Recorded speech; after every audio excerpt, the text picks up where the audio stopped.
Good afternoon, everyone. Miriam, thanks for joining us. This is going to be our first series of our CREPS initiative, which is CREPS stands for Community Resource Education Programs. This will be the first of a few conversations that are worth unfolding. And this first segment will dive into mental health awareness, and we'll have a few more over the next couple of months as well. We decided to hold these talks in celebration of, both Hispanic and African Heritage Month.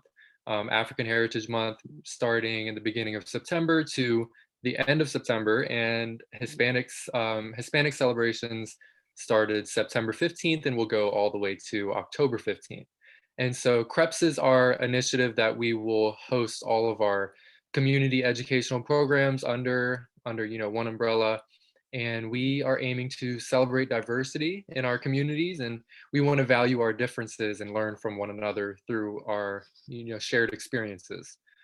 So thanks for joining again. It's a beautiful Wednesday afternoon. We look forward to engaging you, and we encourage you to utilize the chat box if you have any questions during this or any comments.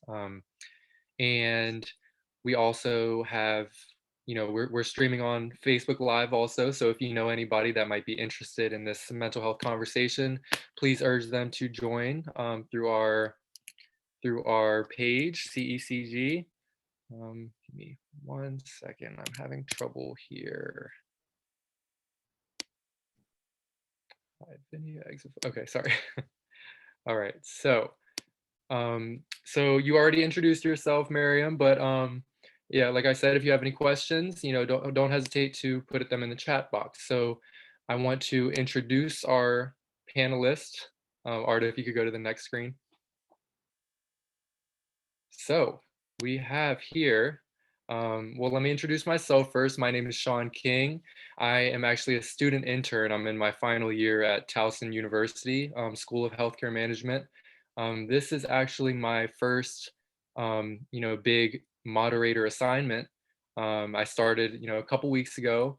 And so if I seem a little nervous, a little jittery, you know why. If you registered on the link on the flyer that we sent out, there was a page attached that described our panelists' bios. Unfortunately, one of our panelists was not able to make it today, so it looks like it will just be me and Dr. Mwalui. So Dr. Anita Mwalui is the founder and CEO of our organization, Community Engagement and Consultation Group. She has extensive experience in community health research, and she has a focus on coordinated and inclusive whole person health for our clients and their outcomes, their health outcomes. She also serves on several boards and collaboratives to advance a culture of health in our communities. And she understands the importance of increasing access to care, specifically behavioral health care. And with her knowledge, she's going to be able to inform us on, different concepts. So I'm very happy to have her here with us. Also, if you want more information about, what our organization does, please visit our website at ce-cg.org. But we'll share more details on that at the end of the presentation. So welcome, Lourdes. How are you? Good afternoon. I am so sorry for my tardiness. I literally just got out of the ER and I had to go pick up my children. So I apologize for my tardiness. That's all right. Things happen. I'm going to introduce you. So let's see what we have. So Mrs. Lourdes, she has been working at Mobile Medical Clinic. She is a community health associate there, and she has, over 10 years of experience in community outreach and advocacy. She is, I think she's going to add some, insightful experiences as into, mental health and tips in maintaining your mental health. And so without further ado, let's dive into this. But first, Art, if you don't mind going to the next slide, please. Here we go. Okay, so we want to take you all on a field trip around the world. So you see on the screen, we have a map of Africa on the left side.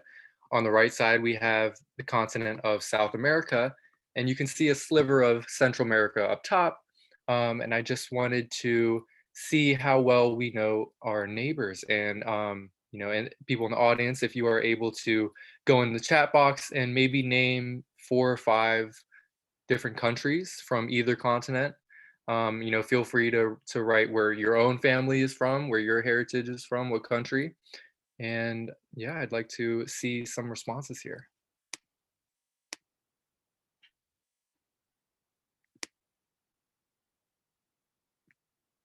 And we see lots is coming in.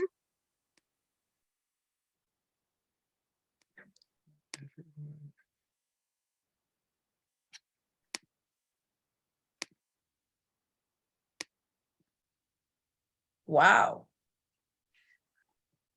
Okay. All Kenya. right. So yeah, Kenya, Cameroon, Ghana, South Africa, Niger. Wow. Yeah. Okay. Well, I can name myself a few in South America. I can name Brazil. I can name Chile. I can name Colombia. I want to say I know Central America. Me personally, my mom is from El Salvador. Okay, we have Chad in Africa, Brazil, Chile. What else? There is Ecuador.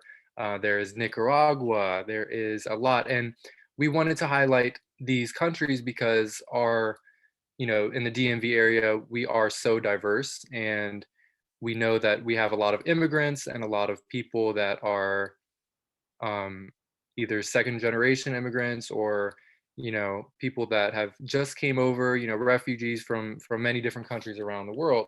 And here are some of them: Peru, Uruguay. Nice. I would love to go to Peru one day. I hear they have the most beautiful mountains. I think they're called the Andes Mountains. I'd love to go one day and hike. Really, I'd like to travel all over the world, all Well, over. make sure that when you are on that trip, I'm coming along. Yeah, you're invited. You are Yeah, invited. beautiful, isn't it? Yeah. Ectopia. Okay, I've never heard of that one. Interesting. Alright,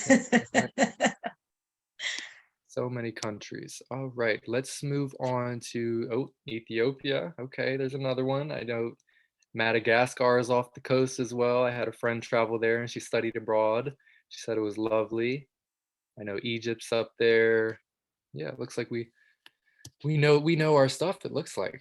So let's move on to the next slide and see All what we have. right, great. Okay, Algeria and Morocco. Thank you, Miriam. Yes. All right. So we want to emphasize, prioritizing your mental health and prioritizing mental health awareness as a whole.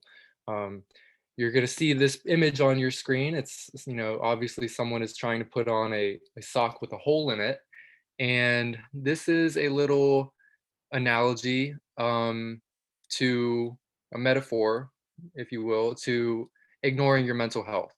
So what does this picture really tell us? If you can, put yourself in their shoes or, socks, um, and imagine, you rushed out of the house and you need to be somewhere. So you just throw on your socks and you're walking all day, and all day you feel, a weird sensation in your foot.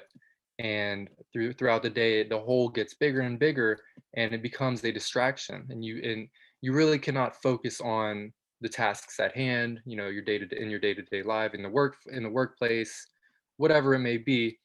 We are not going to work to our fullest potential if we are ignoring. You can view that hole in your sock as your mental health deteriorating over time. So when we don't feel good, we will not work to our fullest potential. And another important factor in this is the concept of whole person health, because Dr. Anita and Lourdes know also this concept. It brings in some of our social determinants of health. Things like socioeconomic status, emotional stability. Social health. Your physical health. One thing I wanted to emphasize is that when we ignore our mental health, it can actually have a real negative impact on your physical health. So one statistics I can bring to this to prove that is, it's the National Institute of Health in 2017 did a study, and they said that, adults with a major depressive disorder, or even just symptoms of a major depressive disorder, they have a 64% greater chance of developing coronary artery disease or heart disease. So it really just goes to show that, if you ignore your mental health, there will be serious outcomes eventually. We don't want to bottle up our emotions, and we don't want to, you know, have those emotions come out at the wrong time, because that's what usually happens, and it can lead to things like developing, unhealthy mechanisms, such as substance abuse, or um, you know, just unhealthy habits in general. And we want to bring an end to that. We want to bring awareness to the stigma surrounding mental health. So, Arda, if you could move on to the next slide, please. All right, so we're going to dive right in here. So, on our first topic in our conversation that is worth unfolding, it says mental health and well-being are unique to each individual. Okay, so, I guess let's start with Dr. Mwalui. Is there a one size fits all approach to maintaining your mental health, or how does that work? It is not a one size fits all. Mental health is not a one size fits all. And then that's something that, we need to understand and know. Unfortunately, with so much diversity, ethnicity, culture, we tend not to know and understand that. And that's why you find there's a lot of conversations around this. And this is why these conversations, what unfolding is significant and should continue definitely. And the other thing is why it's unique to us, because the way we are affected is different, from lived experiences, from our environments where we live, from the ACEs. ACEs stands for Adverse Childhood Experiences. Whether child grew up in poverty, it could have been that the child was in a refugee camp. That's all the life they've always known. And then in adulthood, things start surfacing. It could be that even workplace, how you treated at work, we are affected very different. That's why, there's this uniqueness to what it is, and it's still yet to be explained in a language that is understandable, and also watering it down to even the more ethnic languages, which we call dialects. And I can also add on to, there's also that emotional being that is associated with that, psychological being, the social well-being as well, and how that affects us in general throughout, the cycle of life. Sure, great insight there. Lourdes, I wanted to ask you, is there specifically, I know, like Dr. Malui just said, we all have our own ways of dealing with our mental health. And I wanted to know if there were, differences between maybe you and your family members, or even friends that you have, what does maintaining their mental health look like compared to you and your peers slash family? So, excuse me. So for me at least, I learned a lot about maintaining my mental health when I took a course in regards to the mental health first aid. They talked a lot about what you need to do to maintain your mental health. So everyone is different. For somebody it can be knitting. For me, it's reading. For my husband, it's going and playing paintball. It's little things like that. How are you doing? For my little ones, my apologies. For my 11-year-old, he likes soccer. So I think, bear with me. Mental health, it's different for everybody, and there's no one answer for it. and that's the thing that everyone needs to understand. You make it your own.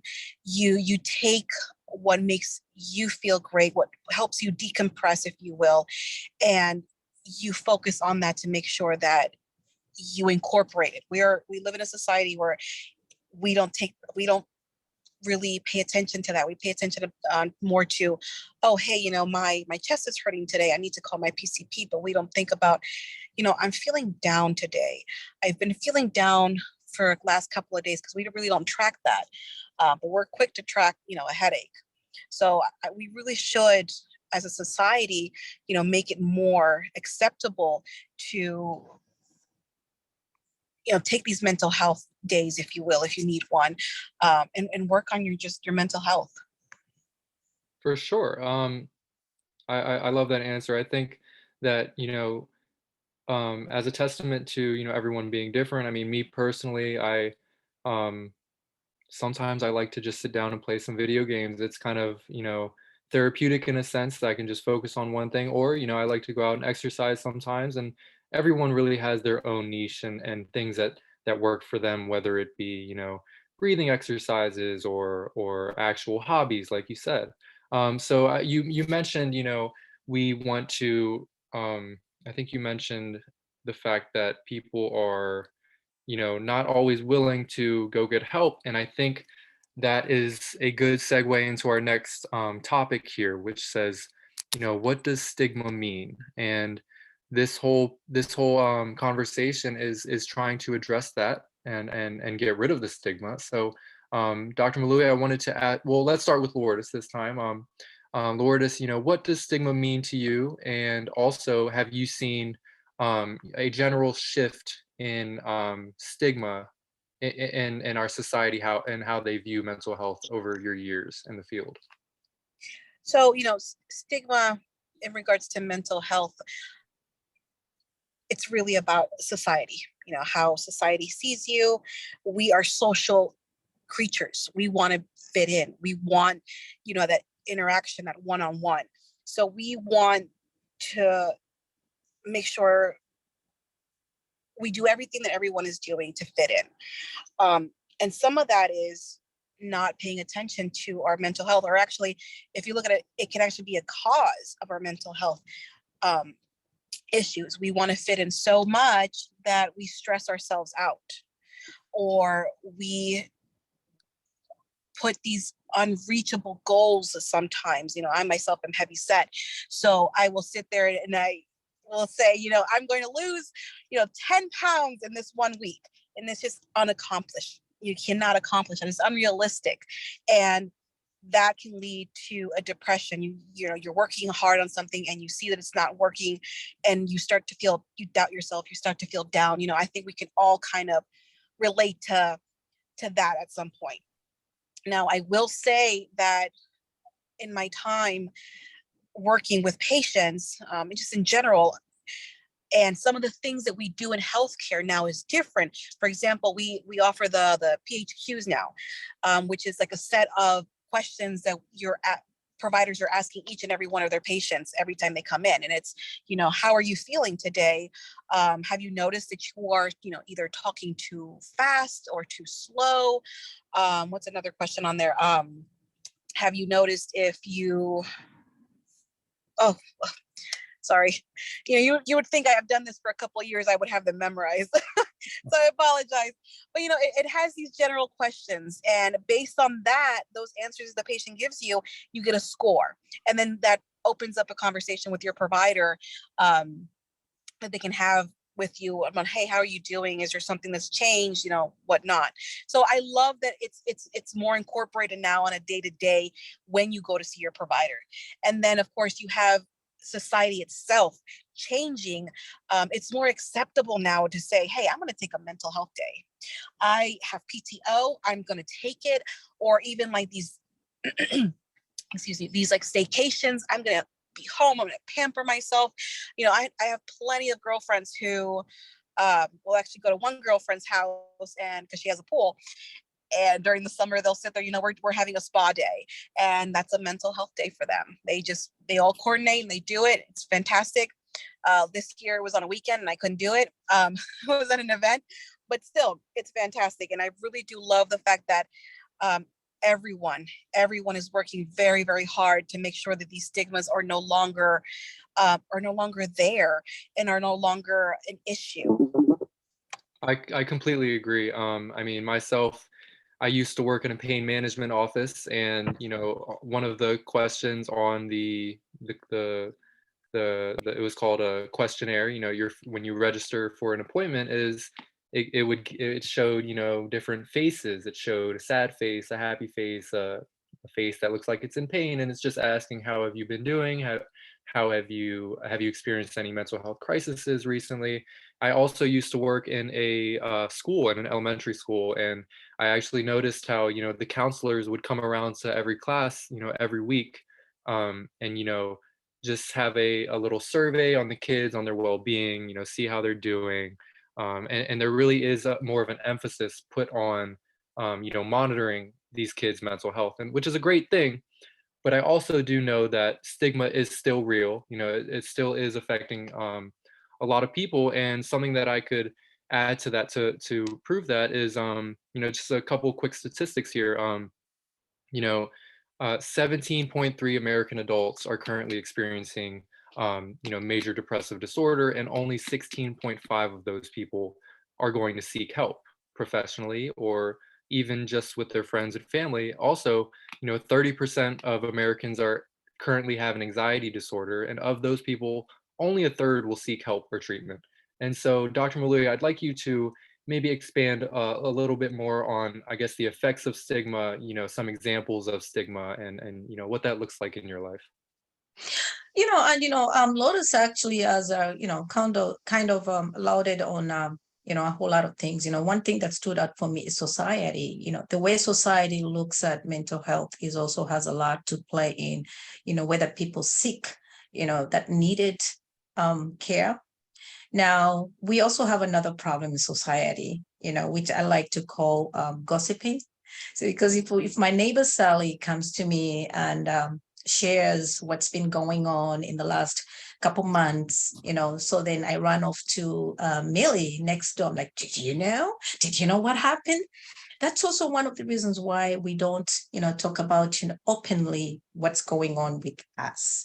Now, there's also this negative association with mental health conditions that are also common to many racial and ethnic groups, and often impede efforts to seek out treatment. And this is why we're doing this, and we'll always continue to do this, to keep on talking about it, because like I said from the very beginning, throughout a lifespan, things will happen to us, good things, bad things.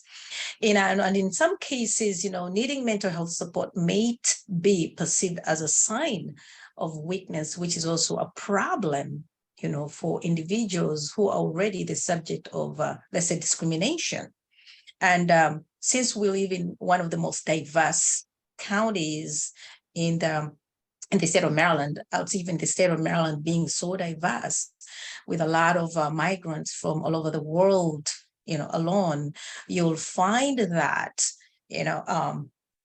when people migrate, they migrate for so many different reasons. They could be economic betterment, could be for educational opportunities, better lives, improve their lives, or even being able to support their families who are left behind their home countries.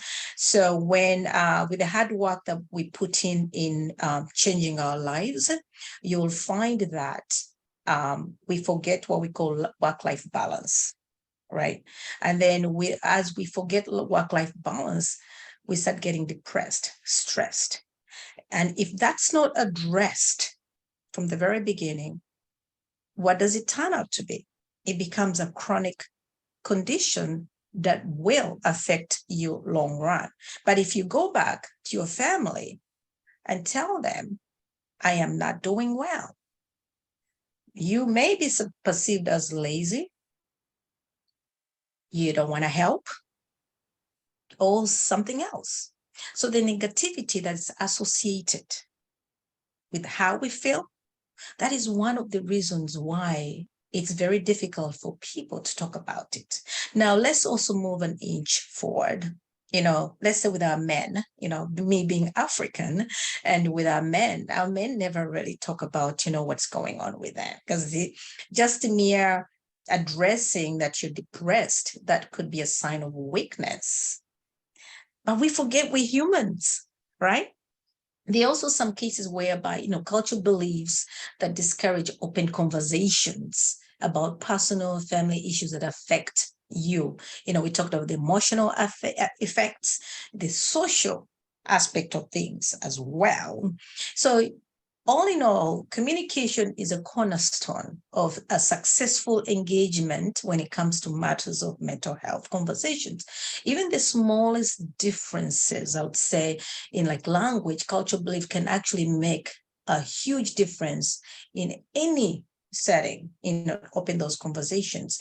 And as Lourdes mentioned, in the clinic, there are these forms, which I like, history and physical forms, that's H&P forms, that ask you, oh, how are you? How did you sleep?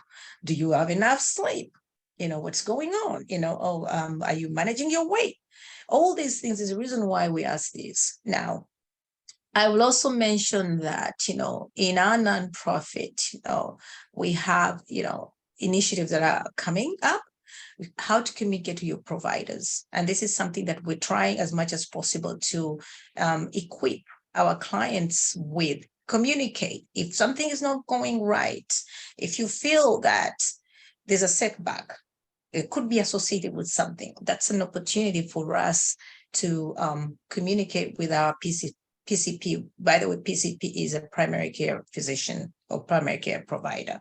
So there's a lot around stigma. Now, I know, Sean, you, I think it's Lourdes, I'm sorry, who mentioned that we are trying as much as possible to see that, we don't have stigma per se anymore. That's what we are aiming at. Now, the question is, what about the society as a whole? How do we engage society to really look at this and say, what, listen, we need to get together, talk about some of these things, what some of stigma, particularly, that affects us from seeking help. All right. Sure, 100%. And I mean, me personally, coming from a Latin background, I have plenty of uncles and cousins that are men, and in the Hispanic community, sometimes, I mean, there's a concept called machismo, which is basically a strong sense of masculinity or self-reliance, and I think that stops a lot of Hispanic men from seeking help when they don't want to admit that they need help, and so they just don't get it, and it can really affect families and be detrimental to a lot of people. Now, moving on, we have a quick poll that we wanted to post. Let me see if I can post that right now. It will be regarding, it says, where should conversations about mental health begin? It could be in the workplace, at a social gathering, in the home, after a traumatic event, or all of the above. So if you all would not mind answering one of those, and we will see where our heads are at.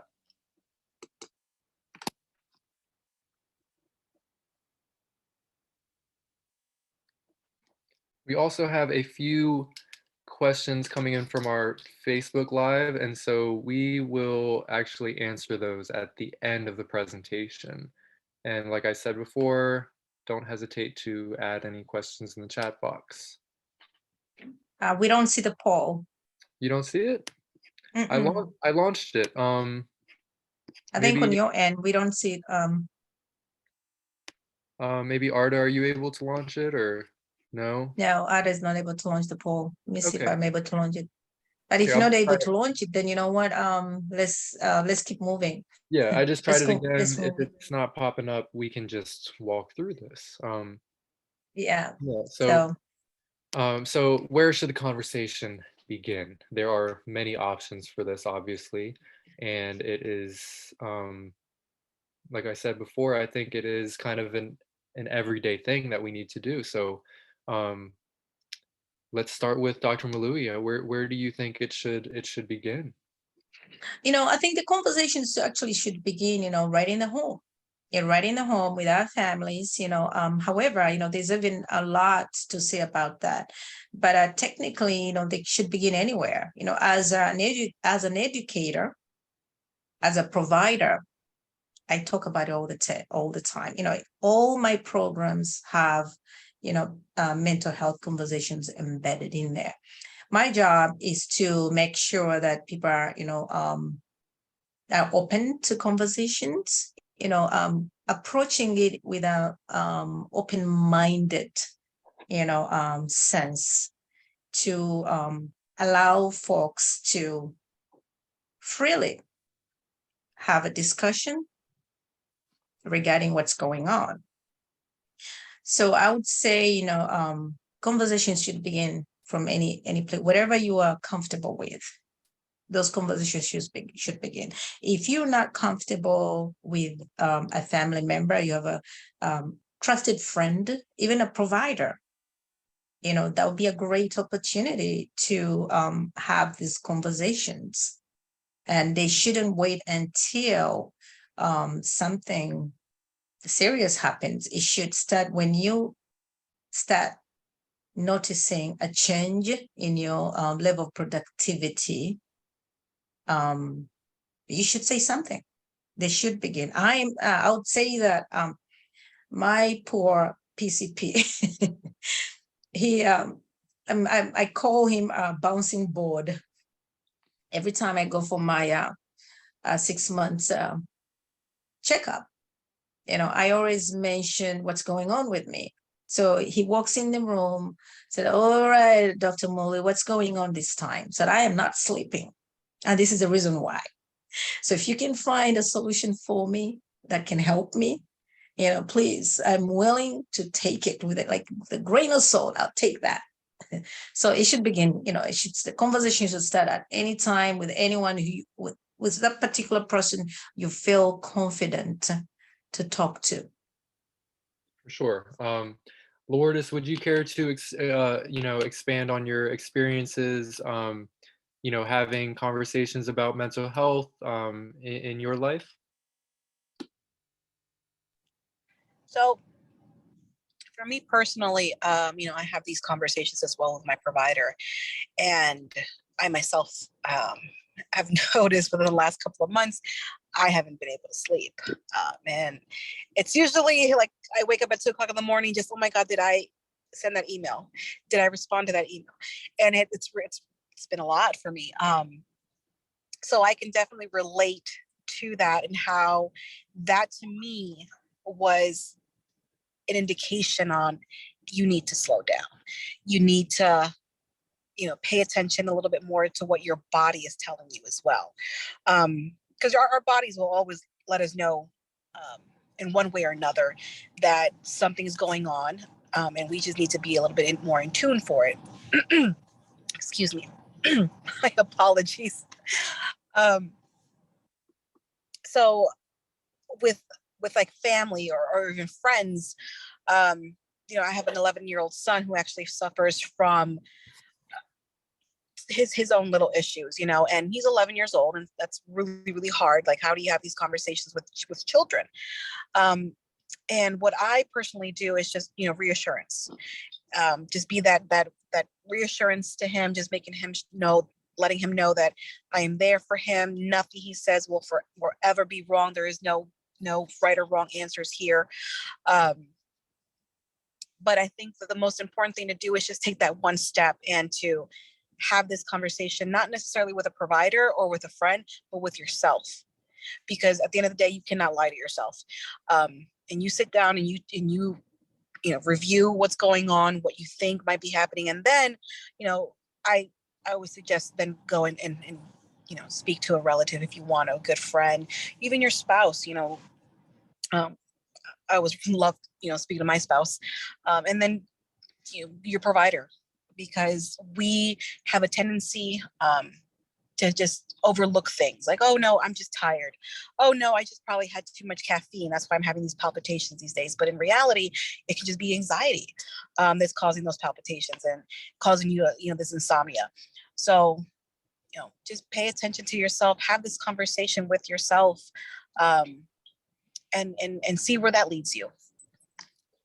For sure. And touching up on, Dr. Anita's comments, about it really starting in the home. I think that is super important because in order to reduce stigma around mental health, we need to start with the young ones. We need to, if we can teach, the future generations that it is okay to, share your feelings with people, and you shouldn't be ashamed for feeling, for having the symptoms that you two were just talking about, not getting enough sleep, or just the vast amount of different symptoms that someone may be experiencing, due to our everyday lives.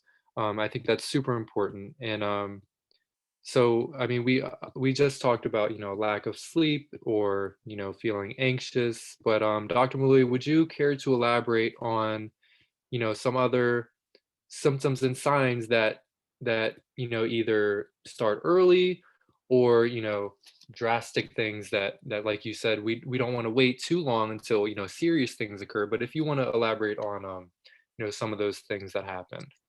Yes. And I'll also, by the way, Lourdes, thank you so much for that, for those comments. Now, I'll also mention that, a lot of these conversations also, they cross-pollinate into each other. You mentioned lack of sleep, which is, one of those things, that the signs that we don't usually, pay attention to. So the symptom is what you really feel. The sign is what you actually see. We see this all the time, but we never think about, of what's going on with that person. I'll give you an example. You see Johnny next door, who you've always seen maybe cutting the grass, the front lawn every Saturday morning. Then suddenly Johnny shows up, without clothes, but it never clicks to you that something's probably going on. That's a sign. Maybe something has been going on in Johnny's life. But the mere fact that you're seeing now Johnny's walking up down the street without clothes, what does that tell you? Okay, so they're just cutting the grass that you see every Saturday morning is one thing. But then they're walking down the street without clothes on. It's another. That's a sign. What's going on? And as a society, we are so caught up in our own lives that we don't think about what's going on. And I'll take you back. Growing up, in Africa, we lived in a much more communal setting, whether your neighbors were your aunties, your uncles, and, everybody was a relative. Everybody was a, family. It's like one of those things, it takes a village. The whole village comes together. But then, being in these other countries that we migrate in, we tend to be in our own little spaces to find that, you may not be able even to know your next door neighbor, despite the fact that you have lived next to that person for the last 10 years, but you never even said a word to that person, never know them, what's going on. So, with our communal setting, it allows us to actually see what's going on, what's happening to that person, are there any differences in that person's life? So then that way we are able to address. But things have changed now.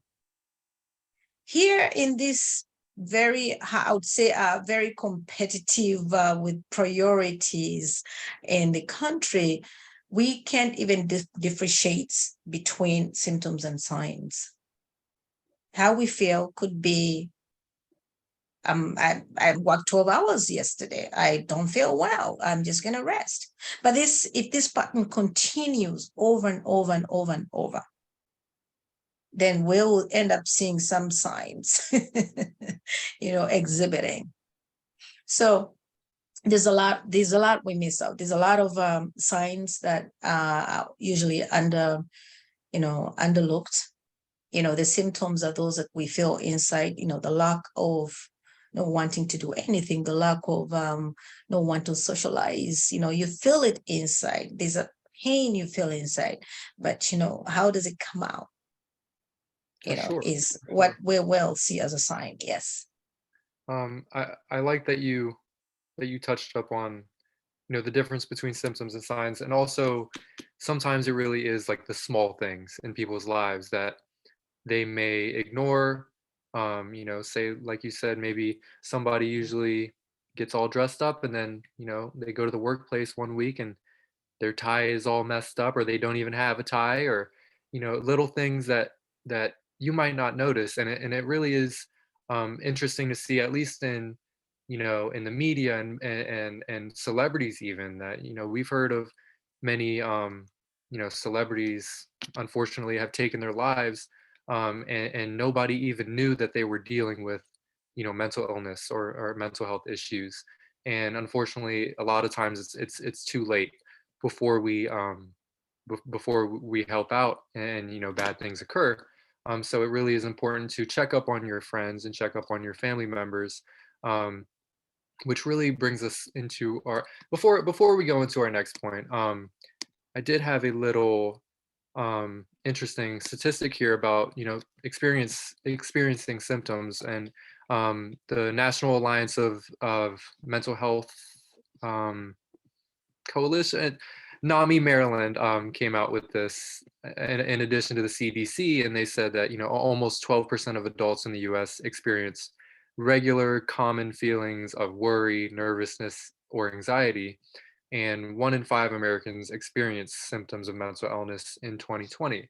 So that leads us into our next topic, which is can I trust the people around me, whether it be in the home? Sometimes it could be our friends, or I wanted Lourdes to maybe expand upon this, and then Dr. Mwalui as well.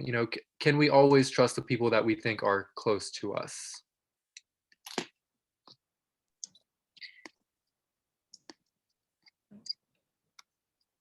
I we should. We should be able to have a group of individuals who we trust with certain things. We should feel as though we have supporting individuals in our lives. Not everyone has, unfortunately, that support system. Excuse me. Supporting individuals in our lives. Not everyone has support. Sorry, I had a feedback there. We should definitely feel as though we have somebody to talk to, whether it be, a spouse or a family member, whether it be, our local pastor or a priest. We should have that, or even support groups. You have these online groups now. I myself am part of like mommy groups on Facebook. I get those little supports sometimes. I'm also a church member, and try to be as involved as possible. But would I necessarily go to, my sister in Christ and let her know, hey, I'm having this? Not necessarily, but I know that if I wanted to, I could.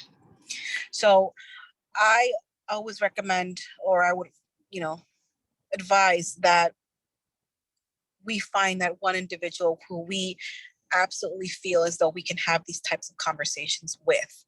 And if you cannot, there are so many other ways to do so. You have hotlines. Again, we have these online support rooms. You have these anonymous support groups as well, where you can post, but you also have to be careful with those. But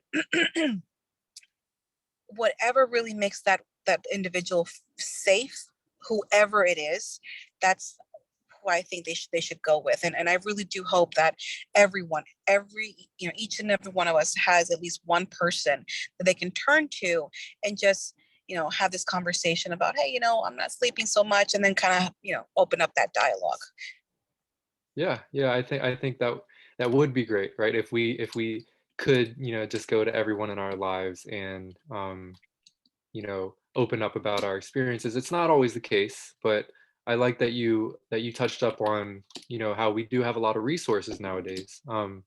So, Dr. Anita, I know with your background, your African background, I know you said that a lot of Africans don't really believe in, addressing mental health. So, and that could start in the family. So, would you like to talk a little bit more about, being able to trust everyone around you, whether you can or cannot really? That also ties into, what does stigma mean to us, and that's why, I also mentioned that there's a lot of cross-pollination of some of these, items. Can I trust the people around me? The answer is yes and no. Because of that, again, the negative association with the mental health that comes with it. Being able, particularly, from a racial and ethnic background, being perceived as lazy, you don't want to help, so, and depending on who you're talking to. Now, personally, having migrated, over 30 something years ago here, as a little girl, I have learned to choose who I trust. Of course, my PCP is my confidant, as far as my physical and mental health is concerned. Now my family, is another, because my family looks at me as the superwoman. I have to remind them at all times that, no, mommy is human. Mommy is human. So I talk to my family all the time. They're probably tired of me every single morning. I do talk to my family all the time that, this is what's going on. And I have a few friends, that I call every morning and talk about what's going on. And what's interesting, I have this particular friend, every time I would talk to her, she would ask me, not how you doing, what's going on? What is going on with you?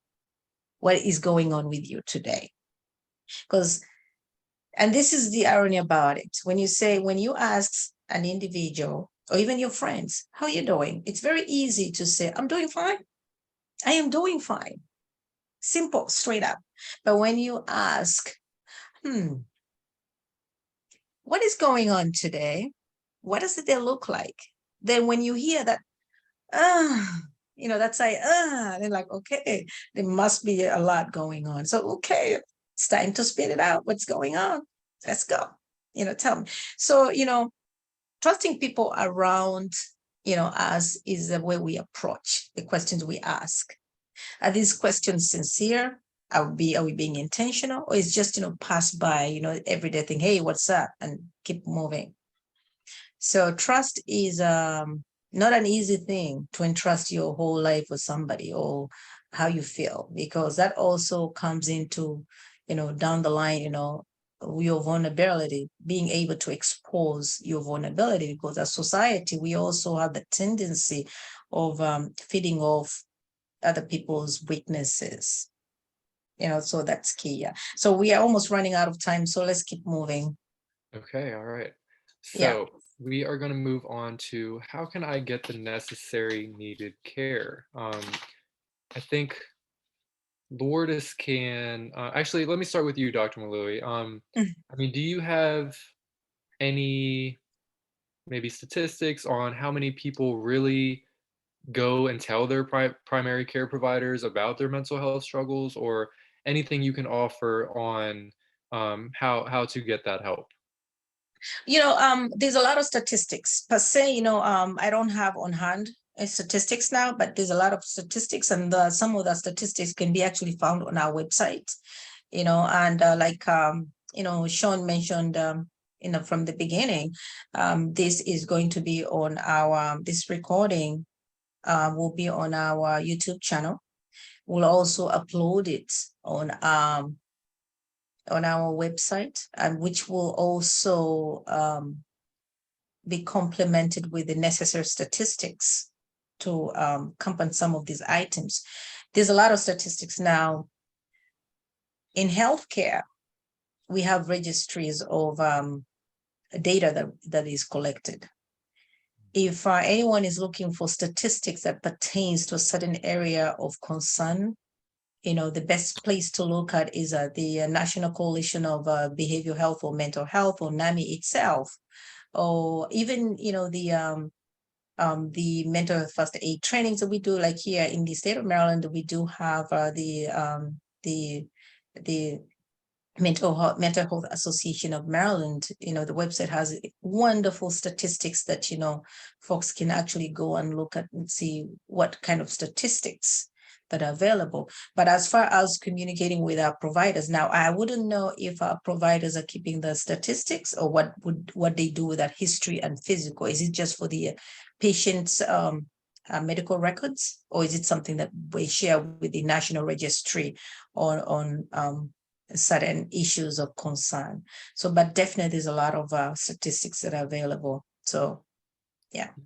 I think even on the flip side of that, although there are a lot of statistics out there, I think, compared to physical ailments and illnesses that people are going through, there's not as much, research and funding that is put into mental health research. Not only that, also just the fact that, so many people go throughout their lives and sweeping things under the rug, and they actually don't go get help, which means that there are a whole lot of there's a big gray area in I think in the research behind that, because people aren't being honest and letting information out that they have gone and seek treatment.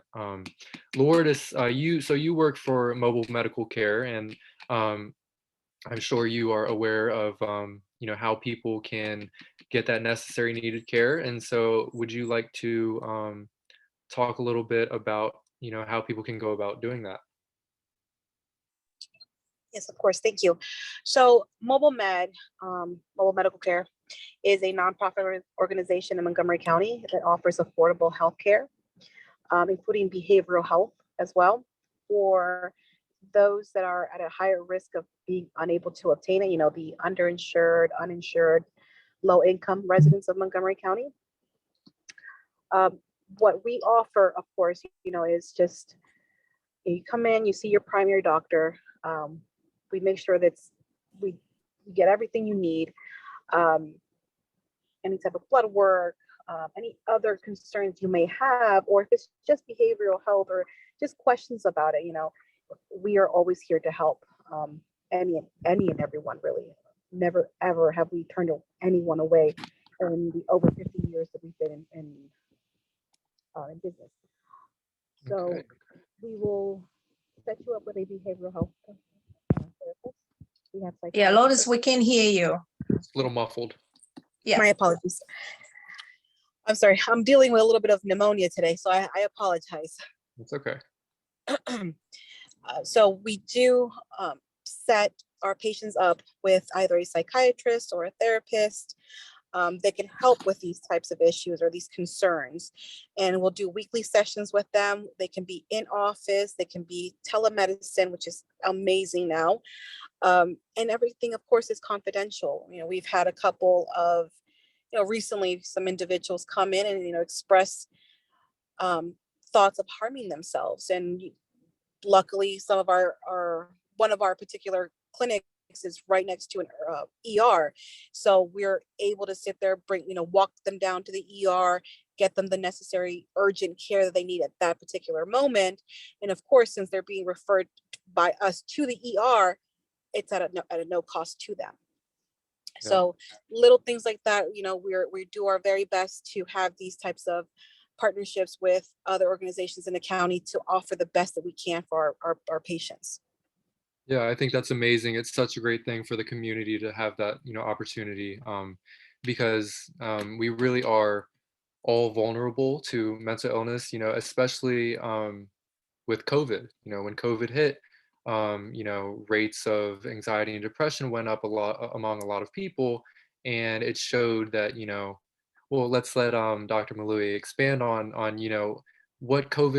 COVID impacted us from a mental health standpoint. with while the pandemic did not impact everyone the same way, I would say nearly everyone felt some change to normal life, whereby I'm sure you had this saying, the new normal. Everybody said this is a new normal, whether it's on here in the United States, whether it's global, but it became the new normal. And up to now, people are still in the hybrid mode, working from home 7 days a week, and then, being in the office. But definitely we still have to be cautioned, because we still have, the COVID is still there. The pandemic is still there.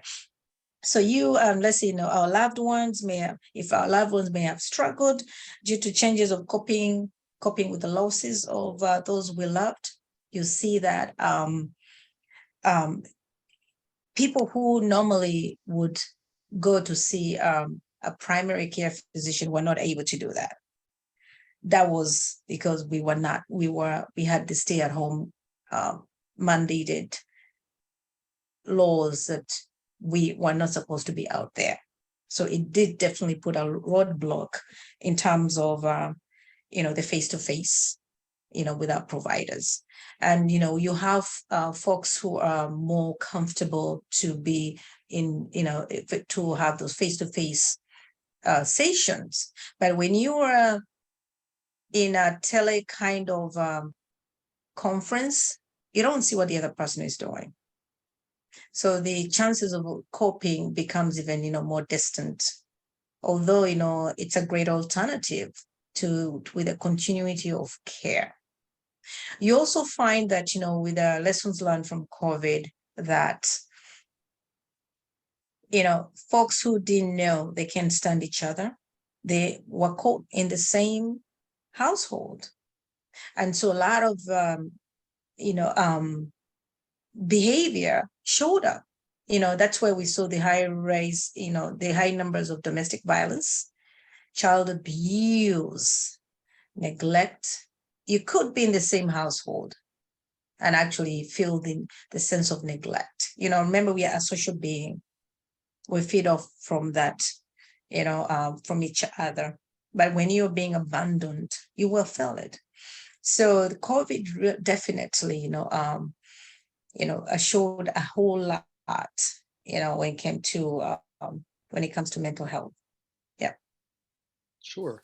I think it is important to, like you said, there were some benefits, like, telehealth was kind of a good thing because it was able to reach a lot of people that weren't able to, see their providers. But like you said, there's a loss in communication with that as well. So Lourdes, would you be able to talk about any other things that maybe impacted you personally, maybe your family, or how did it impact your life, or what you've seen even in mobile med? So, of course, COVID brought in just devastating issues to us, but I feel as though as a society, we all came together when we really needed to and got through it. We're still dealing with it, of course, obviously, but for the most part, it's behind us, luckily. I will say that I did like how mental health really became like so openly talked about during COVID. It actually it wasn't so much of a stigma anymore during COVID. Now, I believe it's more acceptable to talk about it because we're so used to it at this point. I think that was a great thing that came from it. Again, Mobile Med did what we needed to ensure that we were still available to our patients in any way possible. And I love that that's also too still for many providers still available. It can allow an individual that's maybe more on the shyer side to be more open about it. You don't have that one-on-one presence there, or that feeling of anxiety thinking that somebody's just judging you there. You have a camera. It's a little less impersonal, but for some it works. Me myself, I love being able to just call my provider real quick and have a quick chat and get what I need to get done, and that's it. But of course, Mobile Med, of course, is trying its very best. It does its best, to ensure that all of our patients' needs are met, whether that be in person, telemedicine, quick phone call. We even have OMD, which is another communication platform where we can text our patients, and it's HIPAA compliant. So just being accessible. We've done everything we can for our patients to just let them know whenever they need something, somebody is there for them. Yes. Okay. Super interesting. I like that you talked about how, during COVID, there was much more open talk about mental health. And I think that also touches on Dr. Maloui's point about during that time, we were all locked up in the house with, so close to our family members who we may love, but, we might have grown some resentment towards them over the year or two, really. And rates of substance abuse went up, and mental illness in general kind of worsened. And so there's really pros and cons to the pandemic, and I think we're still going to be learning about the effects for years, really. So that is basically what we have for our topics. It looks like we covered mostly everything. We could really talk for hours about each and every one of these topics and really go in depth, but this is kind of just a preview of our pop-ups that we'll be holding in the future. And so, Arda, would you go to the next slide? Next slide, please. Okay, so to kind of wrap this up, we're aiming to open communication and really make a concerted effort to advocate for people who are dealing with mental illness. And one way we can do that is by offering tips on opening communication in the household, whether it be maybe in the household, maybe with your friends, at events. So the first one here, it says that we need to create a stable and consistent foundation. So Lourdes, how do we open communication in that sense? How do we create that foundation, whether it be with our kids, with our friends, whatever it may be?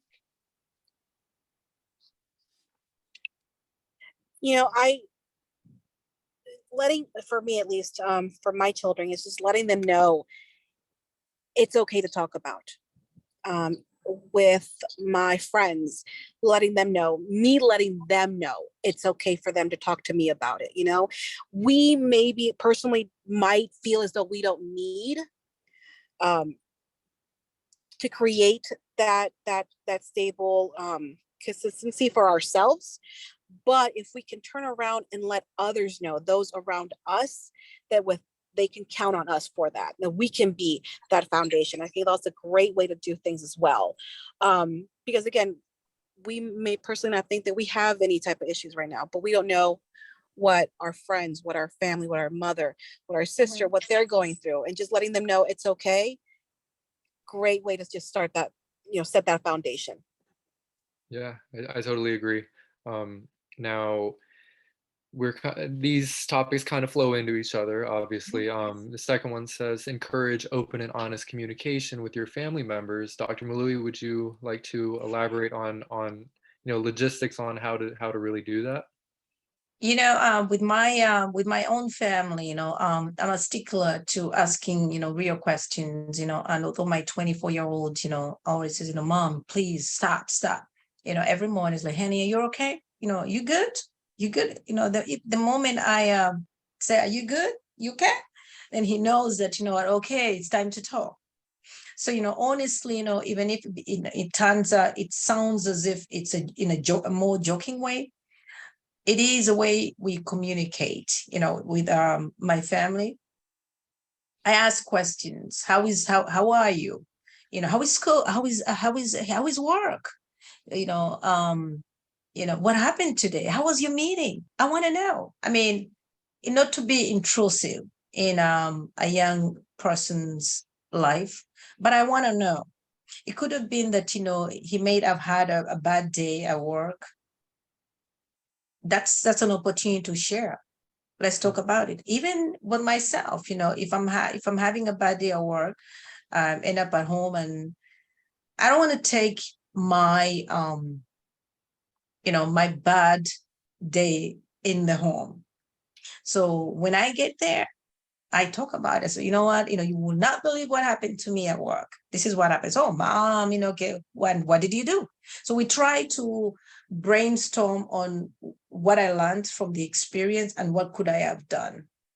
So the honest conversations and communication is key. And like I said, communication is a cornerstone of successful engagement. You have, no matter how bad it may sound, you have to communicate. Is key. And from a cultural perspective, we do have this, respect your elderly, your elders, which folks still practice. So in a certain way, a child comes to talk to you. What is wrong with you? What's wrong with you? I'm your mother. I'm your father. So I think it's time to allow even our very young kids to talk to us. Be open. Be open to that talk. And mom, I need to talk to you. Okay, what's going on? What is going on? Yeah. All right. Sure. I think so. We have about 20 minutes left, so we need to kind of, because we do have some live stream questions that are coming in. We do. Should we jump straight to that? Yeah, because all the other responses actually pretty much feed into all that. Yeah, let's jump to those questions. We don't want to disappoint our audience. Arda, if you can go to the next slide, please. Okay, so it looks like we actually had a quick question in the chat box. It's from Miriam. She's asking, it looks like, Lourdes, do you have a list of mobile medical clinics and mental health services? Yes, I do. I can share those locations. We have 3 main locations in Montgomery County. We have one in Germantown in Up County. It's right next to the Shady Grove Emergency Department. We have another one in Rockville on East Goody Drive, and then we have another third location in Fairland. That's on Briggs Cheney Road, and we actually do have 2 mobile sites in Gaithersburg and in Aspen Hill. I can definitely provide that information in the chat. All right, thank you. We have another question. It says, what is the difference between physical and mental health, Dr. Mwalui? All right, I was actually waiting for that. So, this is how I like to describe it. Just like physical health, everyone has mental health. Okay. So physical health is a state of your body, and mental health is a state of your mind, your feelings, your emotions. All right. So in order for your physical health to be well, your mental health has to be well. Very important, and like physical health, mental health is always there. And if it's fine to have a bad day, good day. That's, we humans, with the cycle of life, so physical health can influence mental health, body, both positively and negatively, so can life experiences, work, school, relationships, and any type of community that you live in. Right.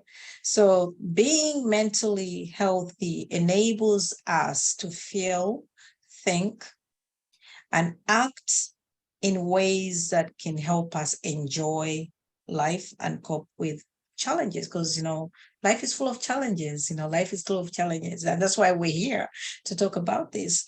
So if you really think about it, poor mental health may actually result in a very unpleasant feelings like being unhappy, difficulty thinking clearly, or feeling overwhelmed by stressful situations, which unfortunately, we can't avoid. Life can also be, stressful. You have those good stresses and those bad stresses. So it depends on how we are able to handle the stress in our life. And this also is a great opportunity to mention that, with our pop-up mental well-being, we'll talk about, we'll take these components and shred them apart and talk about, each piece by piece, so folks can actually get some very good take-home tips on how to balance, work-life balance and all other things that actually make us, we people, Yeah. Yeah. What's the So next I guess, question? it looks like we have quickly I'll ask Lourdes this. Are there any, self-help tips, quick things that one can do in their day that will help their mental health? So I always like to take um, frequent breaks, 2 minutes, 3 minutes, kind of get up, walk around a little bit.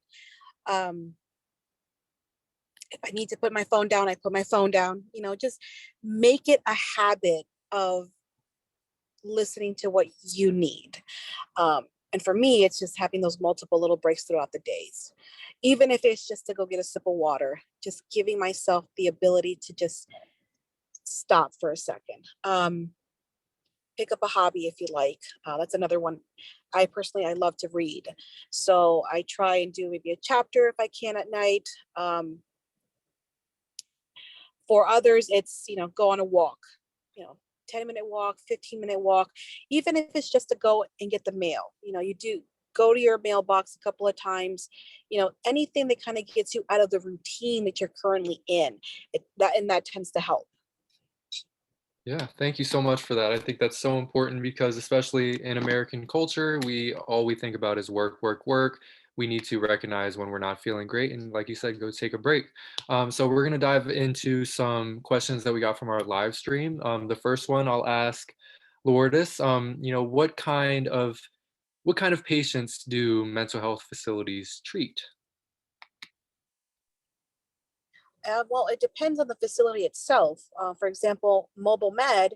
So we deal with um, any type of mental health disorder, that whether it's depression, whether it's, some type of potentially maybe a personality disorder. It really depends.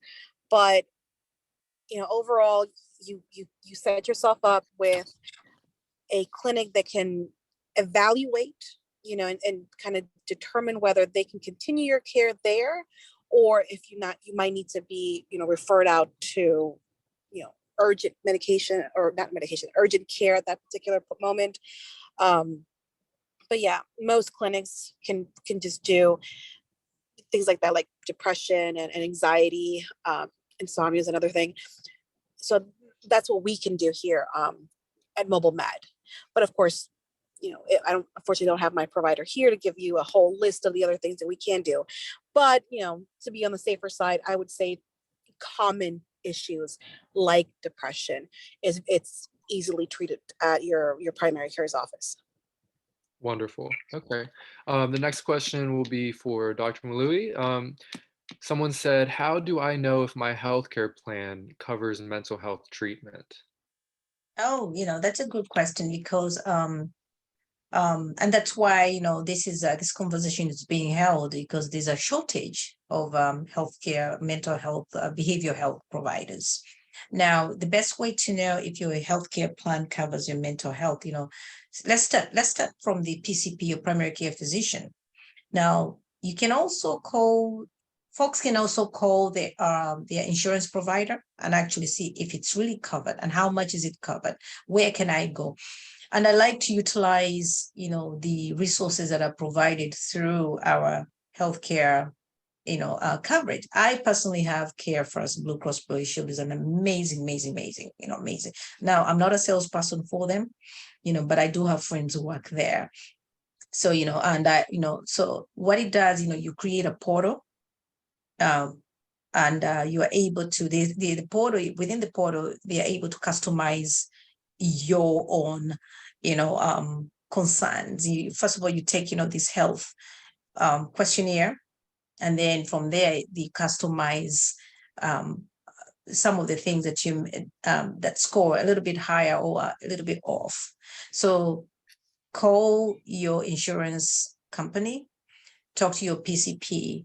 Is a best place to start from to see what's been covered and what's not covered, because that's a very hard coverage to come by, but that's where definitely I would start. Even at federally qualified clinics, like Mobile Med, who are our partners on one of our grants. It's if folks are interested in knowing what else we do, they can always reach out to us because we do have a mobile men one. We're very honored and fortunate to have them as a partner. For those who don't have any coverage, we can also assist them in trying to figure out, where they can go. Okay. Another question for you, Dr. Mwalui. What kind of services do mental health facilities provide, whether it be, someone, an organization like us at CECG or another actual, healthcare provider? The services range, there's a range of mental health and behavioral health issues, because as we said, it's unique. It's unique for many of us. We'll start from the, your PCP, who can pretty much treat depression, your depression and, simple anxiety and other issues. Now, let's look at, services such as psychotherapy. Psychotherapy is what I call talk therapy, one-on-one counseling, or individual therapy. That can actually, you can get a referral from a primary care physician to actually refer you to a certified mental health facility. They can do that. Now, in our own organization, which actually started about 3 years ago during the start of the pandemic, we created our own support groups, women support groups, just to talk about, what are some of the challenges and what are some of those tips that we can each learn from each other to cope up with daily stresses of life, which could be parenting or work-life balance or any other thing. Now, the other services that mental health facilities provide could be group therapy, just like the support group that we host with our organization. Facilities also can offer psychiatric care. You have a family therapy as well, behavioral health treatment centers. There's so many. They range. There's a lot of range. So it depends on what you're looking for. But the first thing we need to do is just have a good, thorough assessment and find something that works for you. That's what I can say. Okay. All right. It looks like we are running a little short on time. We got about 5 minutes left. So before we leave, I wanted to ask, Dr. Mwalui and Lourdes, feel free to chime in. Would you care to inform our audience about our current partnership right now and how and what services we provide and just how that works? Just a quick rundown. So, our partnership, we were very fortunate to be awarded a grant through the CHRC, which is Community Health Resource Commission. This is a 2-year grant that addresses behavioral health, and other supportive services around that. So that's our partnership. But, underneath that is a lot of initiatives that we've been able to create. And one of them is this, which is a CREEPS, community resource educational programs. So we'll have a series of pop-ups that will come under this initiative in support of that grant. So, but for the longest time, I've had a very good I would say sisterhood, since I'm a girl, sisterhood with the mobile med. Even before I started, I founded the nonprofit. I used to refer all my friends, my family, my students to mobile med, and that they are great, they are wonderful. So that's the partnership. Now, as far as other resources, we are fortunate enough to live in a county that is full of resources. There's a lot of resources. Now, the question that a lot of people would ask me now, but are they really accessible? They are accessible. But unfortunately, we also have this problem that, hand it to me. It's just a matter of, you Google some of these resources. If you can't find any, that's when you can reach out to CECG to help you out. But, we are very fortunate to be in a county that has a lot of enormous resources that are available. Now, the other tips strategy and tips for well-being, I think Lourdes touched on to a whole lot, in terms of the activities that could help us. She talked about the exercises, she talked about the reading, meditation is actually the one and up and coming. It's been there for a long time. I'm trying to exercise meditation myself, although my head tends to distract me because, I can't quite sit in one place. I have that issue, that problem. Finding creative outlets. I like to hike. I do hike. A black girl in some mountains. It's like, oh, okay. But it's a wonderful thing. I'm an animal lover, so I like to walk people's dogs, even if mine is not here. Brazil, for those who followed me for the longest time on Facebook, Brazil is not here with us. So I love to walk dogs. So I go to my neighbors who have dogs, and like, hey, let me help you out, because that's also a tip, a strategy for well-being. Exercise. You cannot tell me that you can go out and just walk up and down. Lourdes talked about it. You can walk to the mailbox and back. That can help us. So there's a lot. So unless if Lourdes has a few more to share, because we have like 2 more minutes left. So yes, no, thank you, Doctor. I again will emphasize the fact that we are very fortunate to live in Montgomery County, and all of the resources it offers is just amazing.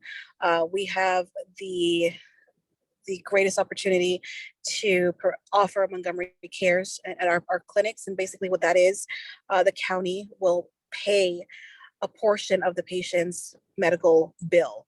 It's all based on income. So, the less you make, the less you pay. So that's very fortunate. Montgomery Cares also allows us to provide medication at no cost to patients as well, again, depending on their income qualifications. So that's great. You have almost free healthcare there, free medication, all through the county. And of course, you have other organizations that offer other things, like the Gilchrist, if you will. They offer, pro bono law advice, if you will, first Thursdays of the month and the last Thursday of the month. So just different organizations. Again, Google, and I guarantee you'll find something to your needs. So we're very, very fortunate. And please, it's another thing that we do here at Mobile Med. If you are a patient and you let us know, hey, I need information about, my finances, we will find an organization and help you get set up there. We have those we've worked over 50 years now to develop those partnerships, and we're very, very fortunate to be able to offer those to our patients as well. Lovely. It looks like our time is running out. So before we go, Arda, can you move to the next slide? Just quick references on our statistics. And then I want to, thank not only Lourdes and Dr. Anita Mwalui for, offering your perspectives on these topics, but I also want to thank the audience for coming along. We will have more of these pop-up sessions in the future. And if you or anyone is having, mental health challenges and feel overwhelmed, whatever it may be, please do not hesitate to reach out to us. You can, our phone number is on the screen, our website is on the screen, and you can read more about us on our website. And there is a contact form that you could even fill out on the website. Just give us your name and information, and we will try to help you in the best way that we can. So thank you for joining us, everyone. Thank you, Sean. Mr. King, you did such a wonderful job. Appreciate that. Yeah.